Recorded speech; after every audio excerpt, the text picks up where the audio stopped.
आज हमारे समाज में न ये प्रश्न करने की हिम्मत रह गई है और न इसका उत्तर देने की हिम्मत रह गई है। अगर उत्तर की और प्रश्न की ये वर्षा होती रहे तो हमारे नए समाज में जीवन आ जाएगा। ये जो नपुंसकता छाई हुई है ना कि माताओं बहनों के साथ या किसी के साथ अहित हो रहा निगाह, ये हमें बिल्कुल पसंद नहीं है। कि जैसे हम निकल रहे कोई हमारी बहन को छेड़े तो उस समय आप ग्रीवा झुका के जाएंगे क्या? कायरता में दम नहीं। हमारे देश के सूरवीरों ने घास की रोटियां खा के जिए लेकिन गंदे लोगों के सामने सर नहीं झुकाया। हमारे देश की जो देवियां हैं वो अपने शरीर को नष्ट कर दिया लेकिन विधर्मियों को स्पर्श भी नहीं करने दिया। अमित भाटी जी। राधा वल्लभ श्री राम। महाराज जी, आपके चरणों में कोटि कोटि प्रणाम। गुरुदेव, अगर कोई व्यक्ति किसी माता या बहन के साथ दुर्व्यवहार कर रहा हो या किसी प्रकार की हिंसा कर रहा हो, हम वहां से निकल रहे हो, तो ऐसी स्थिति में हमें क्या करना चाहिए? अगर प्राण भी बलियार करना पड़े तो कर देना चाहिए। रक्षा के लिए अगर कोई हमें मार भी दे तो उसे भगवत कृपा प्राप्त होगी। उस समय ये जो नपुंसकता छाई हुई है ना कि माताओं बहनों के साथ या किसी के साथ अहित हो रहा निगाह, ये हमें बिल्कुल पसंद नहीं है। हमारा जीवन है, अगर किसी को कष्ट मिल रहा है, परहित लाग तजय जो देही संतत संत प्रशंसिते ही। अवसर मिले ना, जो दशरथ जी को सौभाग्य नहीं मिला वो जटायु जी को मिला है। दशरथ जी पिता हैं लेकिन भगवान की गोद में प्राण नहीं छोड़े, भगवान के विरह में प्राण छोड़े हैं, लेकिन जटायु जी भगवान की गोद में प्राण छोड़े हैं। जानते हो क्यों? क्योंकि उन्होंने सियाजू के लिए अपने प्राणों की बाजी लगा दी।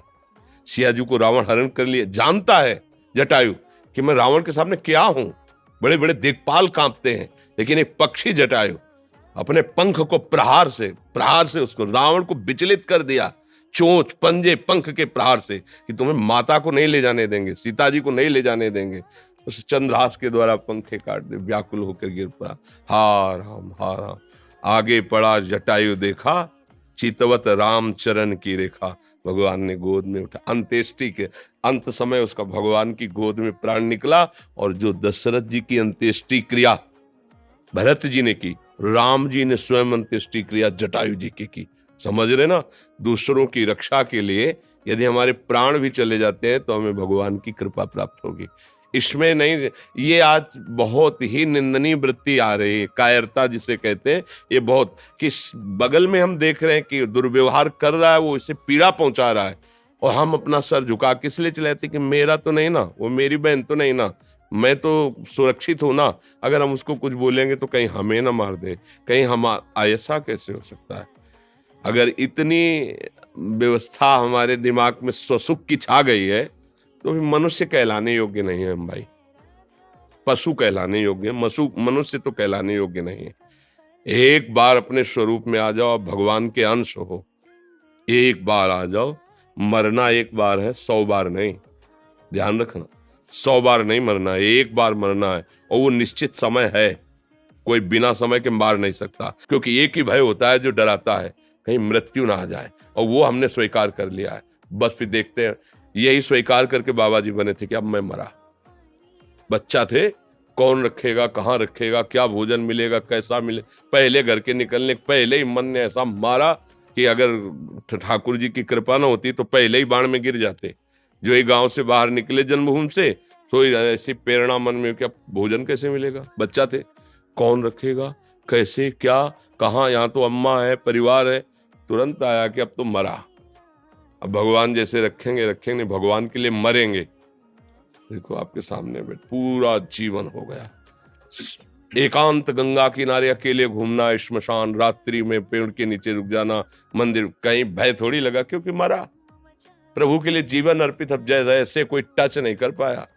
हाँ, उनका विधान है तो कोई गाली देगा, कोई अपमान करेगा, थोड़ा मजबूत करने के लिए, ऐसे कोई तो ये तो होना चाहिए कि जैसे हम निकल रहे कोई हमारी बहन को छेड़े तो उस समय आप ग्रीवा झुका के जाएंगे क्या?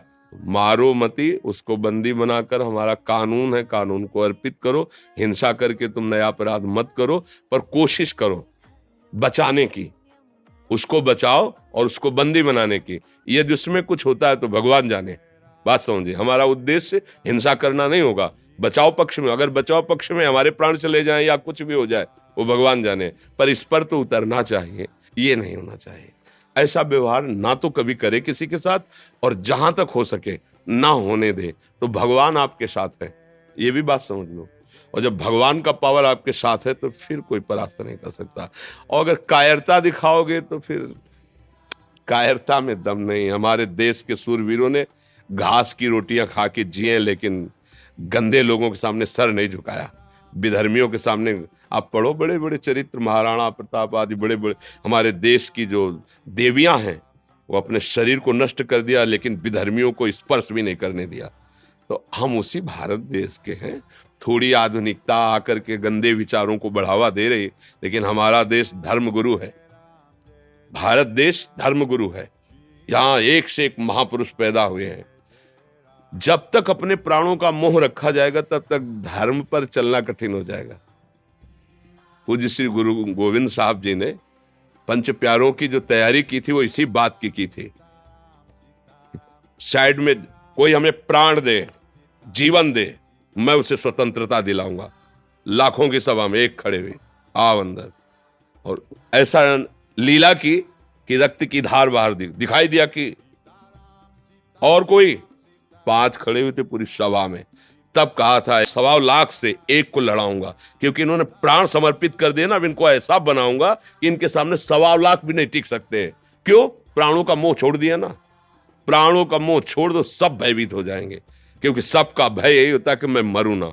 और पापी पुरुष में ज्यादा हिम्मत नहीं होती, ध्यान रखना। हम लोग केवल प्राणों के भय से भयभीत होकर अधर्म सह रहे हैं। अगर आप अपने प्राणों का भय त्याग दें तो पापी जो पाप करने वाला है वो भयभीत, रावण भयभीत होके गया था सिया जी के लिए। उसके लिए जो शब्द आए ना, जिसे कुत्ता बढ़ियाई पे जाता है, ऐसे हो गया था। जिसके चलने से दिक्पाल कांपते थे वो वहां कांप रहा था। लक्ष्मण जी ने रेखा खींची थी, हिम्मत नहीं थी कि अंदर चला जाए, तो उसने चतुराई से, विद्वान भी था, चतुराई से कि भिक्षा बंदी नहीं लेंगे, बाहर आइए। तो धर्म से चलने वाले में एक पावर होता है भागवतिक, और अधर्म से चलने वाले में एक भय होता है, पर वो दिखाता भय है। वो भयभीत होकर भय दिखाता है, हम लोग भय मान जाते हैं। नहीं तो अधर्माचरण जो हो रहे हैं ना, इनमें बहुत कुछ बचाया जा सकता है। अपनी बहन मान करके अगर हम देखेंगे तो बहुत कुछ हम कर सकते हैं, लेकिन जब हम ये देखते हैं कि अपनी नहीं, तो हमारा गंदा जो भाव है वो हमारे आसपास फैलता है। जैसे भागवतिक भाव है ना, वो आसपास के वातावरण को सुधारता है, ऐसे हमारा गंदा भाव। आज हमारा नया समाज स्वसुख वासना में इतना लिप्त हो गया है कि दूसरे की रक्षा करना भी धर्म है, दूसरे को बचाना धर्म है, ऐसी सोच ही नहीं रह गई। वो खुद ऐसे आचरणों में युक्त हो गए। तुम्हें अपना शरीर प्यारा है तो दूसरा का शरीर, और तुम उसी शरीर के साथ कैसा व्यवहार कर रहे हो तो वो लोग रक्षा करेंगे। तो वो लोग हैं कौन? हम ही लोग। हम ही लोगों की जो बुद्धि स्वसुख वासना में, सुख लूटने भोगने की वासना में आ गई, वो राक्षस बना दिया। हाँ, धर्म से युक्त सुख भोगो, भगवान ने बनाया है। धर्म का एक मर्यादा रखी, उससे आप, अन्यथा फिर नहीं। इतना तो मनुष्यता होनी चाहिए, इतनी तो होनी चाहिए। अब वो धीरे धीरे न शास्त्र स्वाध्याय है, न धर्म का परिचय है, न जितेंद्रियता है, तो दम ही नहीं रह गई है। लगता भैया अपने प्राण बचाओ, आज हो रहा है होने दो। ऐसा कितने दृश्य आप देखोगे जिसमें सामने लोग खड़े देख के मुंह फेर के चले जा रहे हैं। अगर वो 4 लोग जा रहे हैं और लौट करके देख लें तो उसकी लघुशंका निकल जाएगी, क्योंकि वो खुद भयभीत है। वो जो अत्याचार परायण हो रहा है ना, वो उसका भय और पाप है। तुम केवल एक बार आंख टाइट करो, उसकी होश उड़ जाएंगे। पर अपने लोगों के अंदर वो बात नहीं रह पा रही। बहुत अच्छा लगा कि आप नवयुवक हैं और समाज रक्षा के लिए ऐसा प्रश्न करते हैं। ऐसा ही होना चाहिए। प्राण तो निकलेंगे ना, एक दिन तो जाएंगे ही यार। अगर धर्म में जा रहे तो मेरा मालिक देख रहा है, बस उसको देखना है, दूसरे को थोड़ी देखना है कि दूसरा कोई वाहवाही दे, हमें मेडल दे। नहीं, हमारा मालिक देख रहा है। फिर वो जो आपके अंदर आनंद आएगा, आप किसी को बचा के देखो, वो जो आपके अंदर सुख और आनंद ऊर्जा आएगी, वो किसी साधना से नहीं आती, वो इससे आती है। जो परहित के लिए तैयार खड़ा होता है, दूसरों के सुख का वर्धन करना और स्वयं दुख सह जाना। कई बार सत्संग में कहा कि तुम जब भोजन पाने जा रहे हो, कोई भूखा नजर आवे तो अपनी थाल का भोजन, अपने हिस्से को उसको पवा के दिखाना। जब वो पा ले फिर आप अपने हृदय में देखना, जीवन भर पाते रहो, ऐसी शांति और शीतलता नहीं आएगी जैसा उसको पवाले से आएगी। कोई गरीब भूखा है, अपने हिस्सा अन्न का दे दिया, और अगर कोई कष्ट में आपने बचा लिया तो भारी विपत्ति जो तुम्हारे ऊपर कभी भी आने वाली होगी उस समय भगवान तुम्हें बचाएगा, क्योंकि तुमने किया ना ऐसा अच्छा कर्म। हाँ जो अरे तो फिर वो भी कहेंगे अरे भोगो अपने कर्मों का फल। हमें बहुत अच्छा लगा, क्योंकि आज हमारे समाज में न ये प्रश्न है और न इसका उत्तर है। बहुत चिंतनीय विषय है। आज हमारे समाज में न ये प्रश्न करने की हिम्मत रह गई है और न इसका उत्तर देने की हिम्मत रह गई है। अगर उत्तर की और प्रश्न की ये वर्षा होती रहे तो हमारे नए समाज में जीवन आ जाएगा। हमारा नया समाज, आप हमारे देश की शान है। अगर आप लोग अपने आचरणों को गिरा देंगे, देशभक्ति की निष्ठा नहीं, समाज भक्ति की निष्ठा नहीं, धर्म भक्ति की निष्ठा नहीं, तो फिर पशुवत आचरण को तो आचरण नहीं कहते। फिर हमारी पशु में क्या भेद वृत्ति रह गई? वो जो खा पी रहा है, भोग रहा है, बस उतना ही। हमारा क्या जीवन? हमारा जीवन ऐसा कुछ होना चाहिए जो उनसे विशेष हो, विशेष जीवन हो। इसलिए मुझे बहुत अच्छा लगा। आपकी भावना को प्रणाम करते हैं और सब ऐसी ही भावना से युक्त बनो।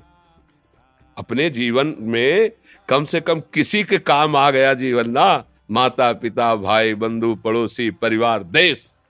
देखो ना हमारे देश के वीरों को देखो, जैसे लोग ब्याह में नहीं प्रसन्न होकर के खुशी होकर जाते हैं, ऐसे फांसी पे चढ़ने के लिए तो विदेशियों के दिमाग काम नहीं करते कि भारतीय है क्या चीज। वंदे मातरम फंदा चुमा और गले में डाल करके झूम गए, देशभक्ति में झूम गए।